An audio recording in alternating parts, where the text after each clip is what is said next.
जी कहिए मैरी। क्या तुम रो रही हो मेरी जान? नहीं यार, ठीक हूँ। बस जो कुछ हुआ उसके बाद आसाब थोड़े कमजोर हो गए। जाहिर है खबरें तुमने मुझसे पहले ही सुन ली थी। हाँ ठीक कह रही हो, तुम भी वहीं थी। कैसी हो तुम, ठीक हो? ठीक हूँ, ठीक हूँ, लेकिन आखिर अजलान जवेरिया का बाप है। ये वो खबरें जो आगे चलकर उसके भी सामने आएंगी। पहले अजलान, उसके बाद शारिक।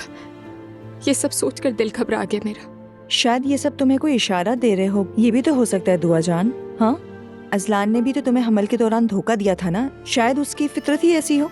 अजलान की बिल्कुल भी परवाह नहीं है मुझे, सिर्फ अपनी बेटी की फिक्र। देखो, तुम फिर से अपने लिए सबसे मुश्किल रास्ता चुन रही हो बेटा। ऐसा भी क्या कर रही हूँ मैं? तुम खुद से सच छुपाने की कोशिश कर रही हो दुआ जान।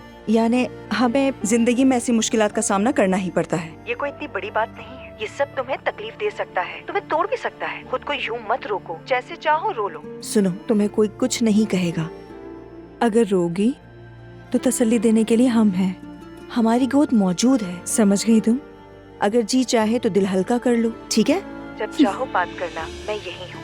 बहुत शुक्रिया मैरी, शुक्रिया।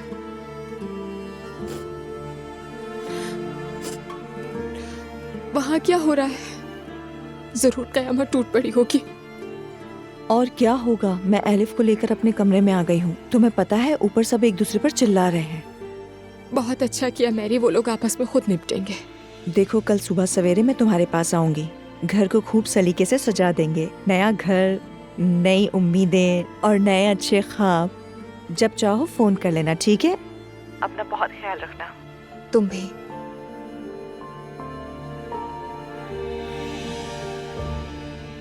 एसगी से बात कर ली है मैंने। सब खत्म। ऐसी सूरत हाल में आगे नहीं बढ़ सकते हम बाबा। सामने बैठकर नहीं मिलोगे उससे? नहीं, उससे क्या होगा, बात और बिगड़ेगी। उसकी अम्मी को तो जिंदगी से अलग नहीं कर सकते ना। बेटा, जो कुछ तुम मेरी वजह से झेल रहे हो उस पर वाकई मुझे बहुत अफसोस है। वैसे अफसोस उन्हें होना चाहिए, आपका क्या कसूर? यहाँ तो आप ही मजलूम हैं।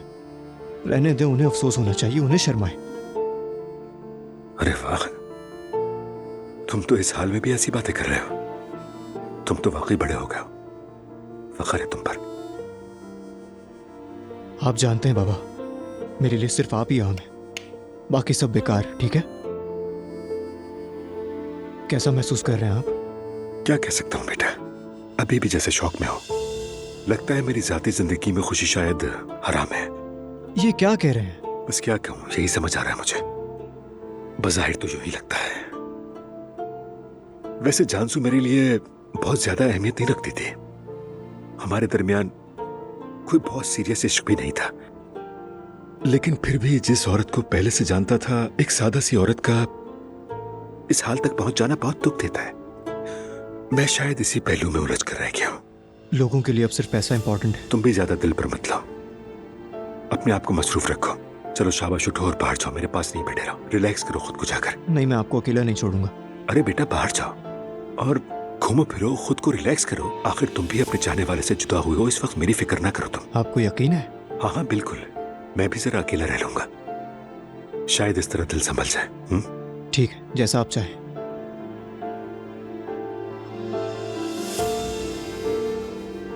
मगर हमेशा से आप मेरे हीरो हैं उमर उनाल, ये मत भूलिएगा।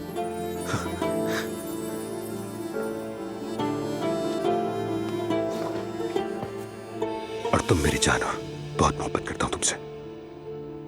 और मैं आपसे भी ज्यादा।